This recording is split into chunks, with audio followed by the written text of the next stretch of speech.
अस्सलाम वालेकुम जी, जहांगीर खान आपकी खिदमत में हाजिर है। मौजूद हैं हम अडियाला जेल के बाहर, जहां पर इस वक्त सभी की नज़रें अडियाला जेल के ऊपर है। यहां पर आज बहुत ज़्यादा गैर मामूली मुलाकात होने जा रही है। रात को बिलावल भुट्टो, मौलाना फजल रहमान ने यकीन दहानी करवाई थी कि इमरान खान से पाकिस्तान तहरीक इंसाफ का जो वफ्द है वो मिलेगा, जिसमें असद कैसर का नाम लिया गया, बैरिस्टर गौहर, हामिद रज़ा, इसके साथ साथ सलमान अकरम राजा और अली ज़फ़र के नाम 5 रुकनी वफ़द था, जिसको ये कंफर्म किया गया कि वो अडियाला जेल मुलाकात करेंगे इमरान खान से सुबह 8 बजे।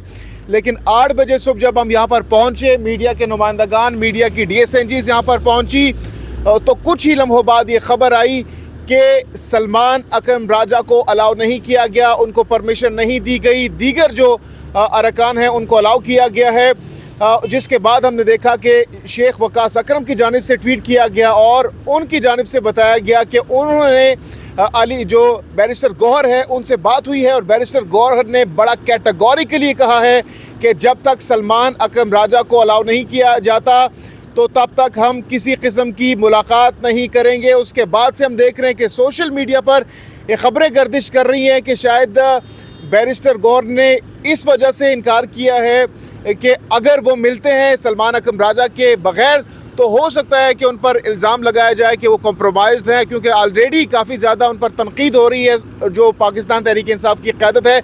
इस वक्त अंदरूनी कहानी क्या है ये हम पूछेंगे। हमारे साथ मौजूद हैं GTV के कॉरेस्पॉन्डेंट कमर मेकन साहब। 12:30 बजे का वक्त दे दिया गया है। कमर मेकन साहब, बताइएगा इनसाइड खबर कि आपके पास 8 बजे से हम इंतज़ार कर रहे हैं, क्या वजह बनी है सलमान अकरम राजा को मना करने की, अलाउ ना करने की अब तक?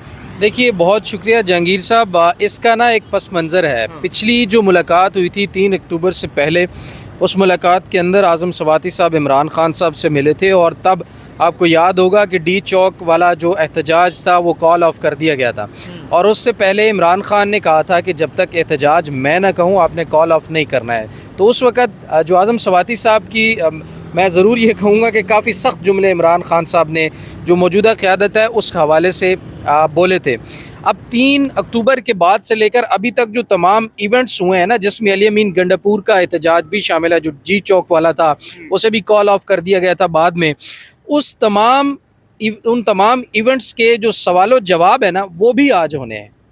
अच्छा, उन जो सवालात होंगे उनके जवाब मौजूदा क़यादत अब इमरान खान को दे पाएगी या नहीं दे पाएगी, इसको मद्देनज़र रखते हुए अब हमने सोचना है कि किन लोगों की मुलाकात मुतवक्के है या उनको क्लियरेंस दी जाएगी और किन लोगों को क्लियरेंस मिलने के इम्कानात कम है।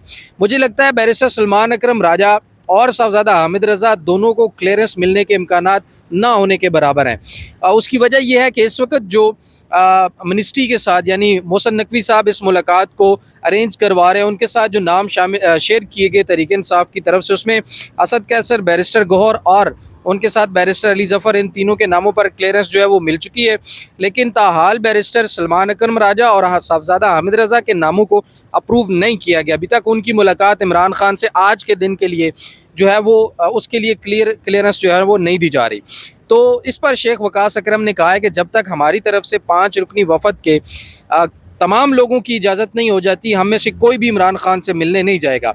और मेरे ख्याल में ये एक बहाना तहरीक इंसाफ के हक़ में भी जाएगा। अगर मुलाकात नहीं करवाई जाती उसमें ये होगा कि कम से कम इस मामले को अगर ये मशरूत है इमरान खान की इजाज़त से, तो फिर ये मामला आईनी तरमीम वाला मज़ीद डिले हो सकता है। यानी तहरीक इंसाफ अपनी ज़िद पे खड़ी रहे, हुकूमत अपनी ज़िद पे खड़ी रहे और इस मामले को फिर डिले कर दिया जाए। लेकिन दूसरी तरफ हो सकता है हुकूमत अगर इजाज़त दे दे तो ये मामला सॉल्व भी हो सकता है। लेकिन मैं इस आइनी तरमीम वाले मामले से भी आगे की कुछ चीज़ें इसलिए देख रहा हूँ क्योंकि आइनी तरमीम पर तो इमरान खान का पहले से भी वाज़ेह मौक़िफ़ है कि ये हुकूमत ही इल्लेजिटिमेट है। इसके पास जो मैंडेट है वो चोरी का है, फॉर्म 47 की हुकूमत है।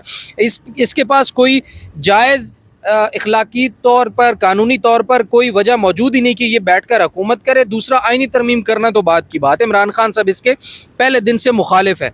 अब दूसरी जो अहम तरीन बात है वो ये कि अब जब ये 5 लोग मिलेंगे तो इमरान खान के जो सवालात होंगे इनसे वो इंतहाई हैरान कुन होंगे और उनके जवाब इन लोगों को دینے میں مشکل پیش آ سکتی ہے، کیونکہ ایک تو انتظار حسین پنجوتا صاحب آپ کو پتہ ہوگا عمران خان صاحب کے بہت قریبی ہیں، ان کے پاس بہت اہم معلومات تھیں غائب ہونے سے پہلے، وہ ابھی تک نہیں مل پا رہے ہیں.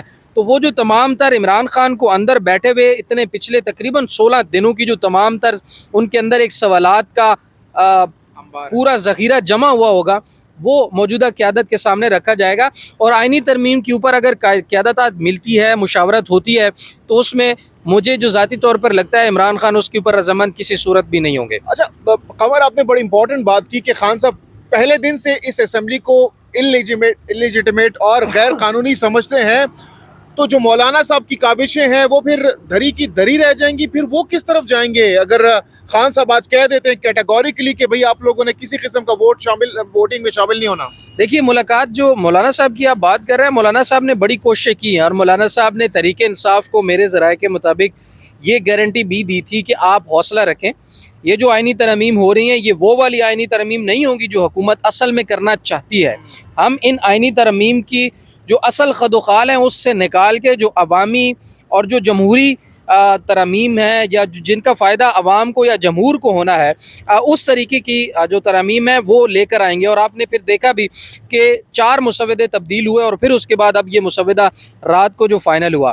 دوسرا، عمران خان صاحب کی طرف آنے سے پہلے یہ بھی بتا دوں کہ مولانا نے تحریک انصاف کو یہ کہا تھا کہ اگر آئینی ترمیم ہوئی بھی تو اس طرح کی آئینی ترمیم پر ہم راضی ہوں گے کہ اس کا نقصان عمران خان یا پی ٹی آئی کو نہیں ہوگا، کیونکہ فرد واحد کو ٹارگٹ کر کے جو چیز ہمیشہ سے کی جا رہی ہو اس پر مولانا صاحب کا بھی اس وقت اختلاف ہے کہ ایک شخص کے لیے آئینی ترمیم یا ایک شخص کے لیے جو قانون سازی ہے وہ نہیں ہونی چاہیے. دوسری طرف اب جو آپ بات کر رہے ہیں کہ عمران خان صاحب اگر منع کر دیتے ہیں، دیکھیے عمران خان صاحب اور مولانا صاحب کا آپس میں کوئی اتحاد نہیں ہے. یہ آئینی ترمیم پر اپوزیشن کی جتنی بھی جماعتیں ہیں، مولانا صاحب ہو جائیں، اس کے بعد جو مجلس وحدت مسلمین ہے، سنی اتحاد کونسل ہے، تحریک انصاف ہے، یہ تمام لوگ اب ان آئینی ترمیم کے خلاف ہیں اور مولانا صاحب کے ساتھ ایک جگہ پر مشاورت میں شامل ہیں. تو مولانا صاحب نے اپنی منظوری کل دے دی. انہوں نے کہا کہ میں بلاول بھٹو زرداری کے ساتھ اس معاملے کے اوپر رضامند ہوں، اس مسودے کے اوپر، لیکن تحریک انصاف رضامند ہے یا نہیں ہے اس کی فائنل منظوری عمران خان صاحب دے گئے. تو اس تناظر میں پھر آج والی ملاقات ہو رہی ہے، اور تحریک انصاف کا اس کے اوپر ایک اپنا موقف جو ہے وہ ہونا ضروری ہے. ٹھیک ہے، بہت بہت شکریہ. ہمارے ساتھ موجود تھے correspondent G T V Qamar میگن صاحب. اب جیسا کہ ہم نے بتایا ابتدائیے میں کہ سبھی کی نظریں آج اڈیالہ جیل پر ہیں، اور 12:30 بجے دوبارہ وقت دیا گیا ہے پاکستان تحریک انصاف کے وفد کو. بیرسٹر گوہر کو بتایا گیا ہے کہ 12:30 بجے آپ آ سکتے ہیں، لیکن بیرسٹر گوہر کی جانب سے جو شرط رکھی گئی ہے کہ سلمان اکرم راجہ کو اگر الاؤ کیا جائے گا تو تب ہی ہم وہاں پر جائیں گے، خان صاحب سے ملاقات کریں گے. لیکن بہت سے لوگ ان پر اس بات کی تنقید بھی کر رہے ہیں کہ پہلے آپ لوگ کہہ رہے تھے کہ ہمیں ملاقات کی اجازت نہیں دی جا رہی، ہمیں عمران خان سے ملنے نہیں دیا جا رہا، ہمارا رابطہ منقطع ہے، عدالت گئے. لیکن اب جب ملاقات کی اجازت دی گئی ہے تو یہاں پر اب شرائط رکھی جا رہی ہیں. بہت سارے تنقید بھی اس وقت پاکستان تحریک انصاف کے قیادت پر ہو رہی ہے. 12:30 بجے کچھ ہی تقریباً 1.5 گھنٹے بعد 12:30 بج جائیں گے. اس کے بعد ہم دیکھتے ہیں کہ کیا ڈیولپمنٹ سامنے آتی ہے. ہم یہاں پر موجود ہیں، کوشش کریں گے کہ لمحہ بلمحہ گاہے بگاہے جو ڈیٹیلز ہیں، اپڈیٹس ہیں، اس کو بر وقت آپ تک رپورٹ کریں. فی الحال جہانگیر خان کو دیجیے اجازت. اللہ حافظ و ناصر.